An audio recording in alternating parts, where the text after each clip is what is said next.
Dominus vobiscum. Sequentia Sancti Evangelii secundum Lucam.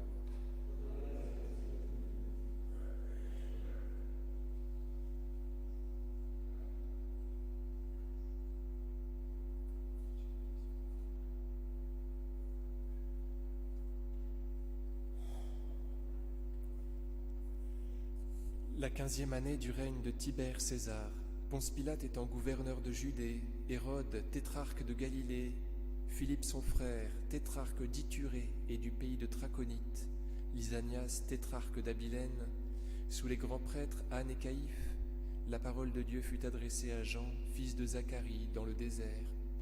Il alla dans toute la région du Jourdain, proclamant un baptême de pénitence pour la rémission des péchés, selon qu'il est écrit au livre des oracles d'Isaïe le prophète, une voix crie dans le désert, préparez la route du Seigneur, rendez droits ses sentiers, que tout ravin soit comblé, toute montagne ou colline abaissée, que les chemins tortueux deviennent droits et les rocailleux des routes unies, et toute chair verra le salut de Dieu.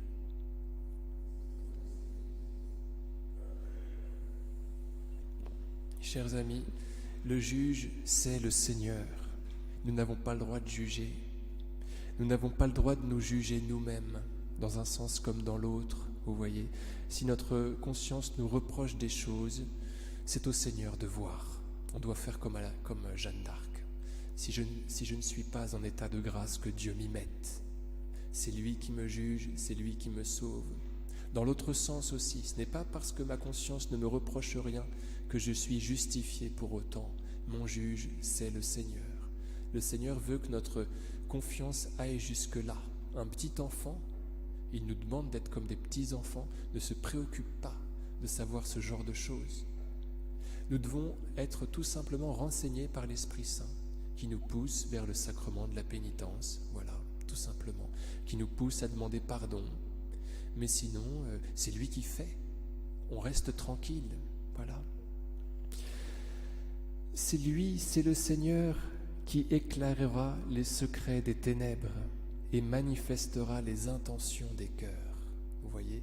Alors, on sera jugé sur nos actions, mais aussi sur les intentions.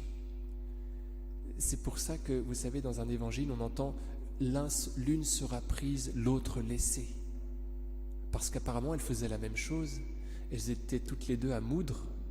Mais en fait, il y en a une qui le faisait avec une bonne intention, l'intention de rendre service, l'autre avec l'intention peut-être d'être applaudi par quelqu'un, vous voyez.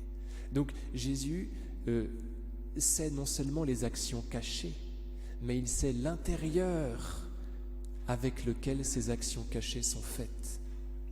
Il va jusqu'à juger les intentions. Non seulement il voit ce qu'on fait dans le secret, mais il voit l'intérieur de notre âme qui nous fait faire quelque chose dans le secret. Donc le Seigneur nous jugera avec une très grande clairvoyance. C'est lui qui sait, nous on ne sait même pas, on ne sait rien du tout. Il y a cette parole très réconfortante à la fin de l'épître de saint Paul aux Corinthiens. Alors chacun recevra de Dieu sa louange. Le Seigneur a prévu de nous louer. C'est très réconfortant de savoir cela. Donc faisons le bien, soyons courageux, faisons les choses dans le secret. Le Seigneur va nous surprendre par sa miséricorde. Il va être infiniment bon, on va être surpris. On va lui dire, mais Seigneur, est-ce que je mérite vraiment tout cela ? Voyez. Donc, puisque Jésus a l'intention d'être bon pour nous, puisqu'il réserve des trésors pour la fin, n'hésitons pas à lui donner à notre tour, à faire beaucoup de choses dans le secret pour son amour, parce qu'il se prépare quelque chose de grand.